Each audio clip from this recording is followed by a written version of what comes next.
Suku-suku di Indonesia yang berparas mirip bule.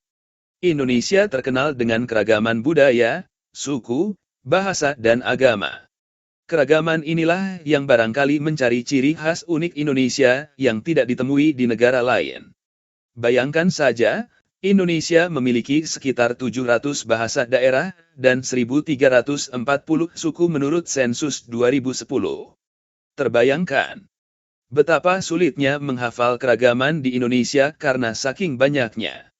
Namun, ada hal unik yang barangkali perlu orang Indonesia tahu bahwa suku di Indonesia itu sendiri pada beberapa wilayah memiliki ciri fisik yang menyerupai orang bule atau luar negeri. Biar tak bertanya-tanya, mari kita simak, bule Eropa. Satu suku Lingon di Halmahera, Maluku Utara. Suku Lingon bertempat tinggal di pedalaman hutan Halmahera. Suku ini, seperti yang bisa kita lihat pada gambar di atas memiliki ciri fisik seperti orang Eropa, bermata biru. Tidak hanya matanya yang biru, bahkan tinggi badan suku ini melebihi tinggi badan rata-rata orang Indonesia dan berkulit putih. Namun demikian, menurut penduduk sekitar asal-usul suku ini masih misterius. Juga, banyak cerita yang beredar di masyarakat, bahwa nenek moyang suku Lingon adalah bangsa Portugis. Kabarnya kapal mereka karam dan orang-orang Portugis yang selamat bermukim di Halmahera selama ratusan tahun. Sayangnya, suku ini menutup diri dari dunia luar sehingga penduduk sekitar tidak mengetahui bahasa keseharian mereka. Paling tidak, dengan mengetahui bahasa keseharian mereka kita memiliki asumsi tentang kebenaran kabar ini. Dengan demikian, jika bahasanya ada kemiripan dengan bahasa Eropa bisa jadi kabar ini benar. Dan karena fisik mereka yang berbeda dengan suku-suku sekitar, suku Lingon menjadi primadona karena terdapat pria tampan dan wanita cantik. Sehingga, suku yang terdekat, Togutil, kerap mencuri wanita dari suku Lingon untuk dijadikan istri. 2 Lamno, Aceh. Suku Lamno kebalikan dari suku Lingon. Suku Lamno lebih terbuka kepada masyarakat dan tidak mengisolasi diri. Secara penampilan fisik, suku Lamno ini menyerupai Eropa dengan warna mata biru atau coklat, kulit putih dan rambut pirang. Menurut penduduk setempat, suku Lamno ini belum ada penelitian genetika. Namun demikian, banyak cerita beredar di masyarakat tentang asal-usul suku Lamno.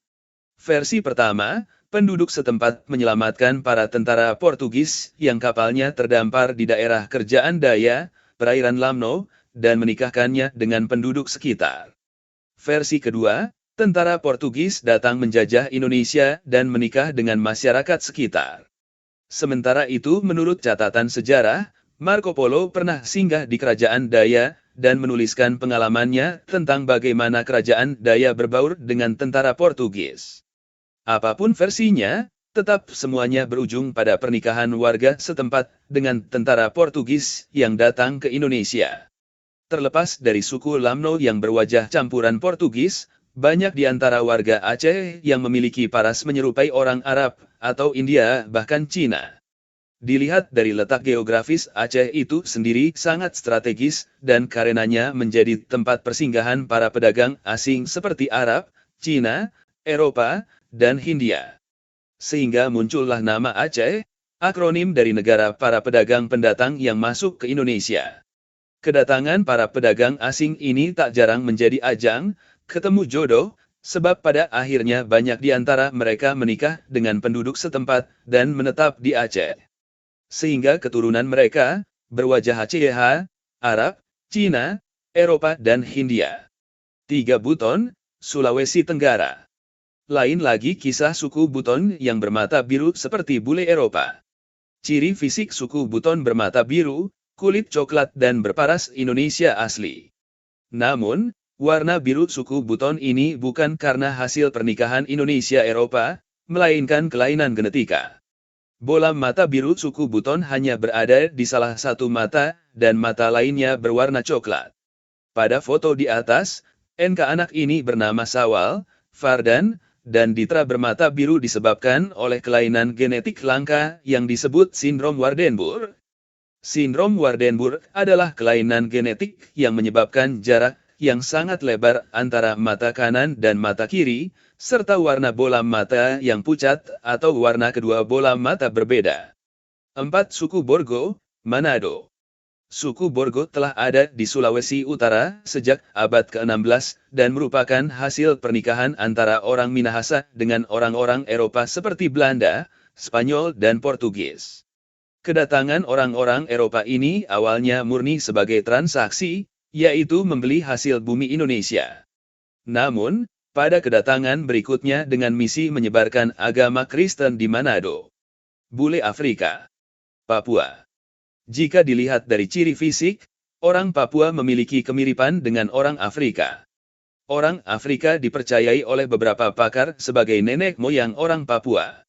Mereka keluar dari benua Afrika dengan menyusuri garis pantai, hingga sampai di beberapa daerah di Nusantara, yaitu Papua, Halmahera, Kalimantan, Sumatera, NTB, NTT. Namun, dari semua daerah yang mereka tempati dan datangi, orang Papua bisa dikatakan sebagai generasi pertama dari nenek moyang Afrika yang berada di Nusantara. Bule Cina. Cina Palembang. Orang Palembang terkenal dengan perawakannya yang menyerupai orang Tionghoa, sipit dan putih. Perawakan orang Palembang yang menyerupai Cina bukan tanpa alasan. Pada zaman kerajaan Sultan Mahmud Badarudin I yang kala itu memimpin kerajaan Palembang Darussalam menikahi putri kerajaan Cina dan memiliki keturunan dari sang putri. Hal ini rupanya diikuti oleh kesultanan lainnya dan juga masyarakat biasa hingga beranak cucu menyerupai orang Tionghoa. Sejarawan lainnya menyebutkan bahwa Panglima Cheng Ho bersama prajuritnya datang ke Palembang, menetap cukup lama di sana, dan menikahi orang pribumi, hingga berketurunan di Palembang. Kata orang jalan-jalan ke Palembang belum berasa kalau belum beli pempek Palembang. Tapi, agan sista tahu tak? Menurut sejarawan pempek sudah ada di Palembang sejak Sultan Badarudin II menguasai Kesultanan Palembang Darussalam yang dibawa oleh orang-orang Tionghoa. Bahkan nama pempek atau empek-empek itu diakini berasal dari kata pek-pek atau apek dalam bahasa Cina yang artinya lelaki tua atau paman. Menurut cerita rakyat pempek itu sendiri awalnya dibuat oleh seorang lelaki tua keturunan Tionghoa yang prihatin melihat ikan sungai Musi yang melimpah dan pengolahannya hanya digoreng atau dipindang. Lalu ia berinisiatif membuat olahan ikan baru dan jadilah pempek. Ia menjual pempek dengan sepeda berkeliling kota dan penjualnya dipanggil dengan pek-pek.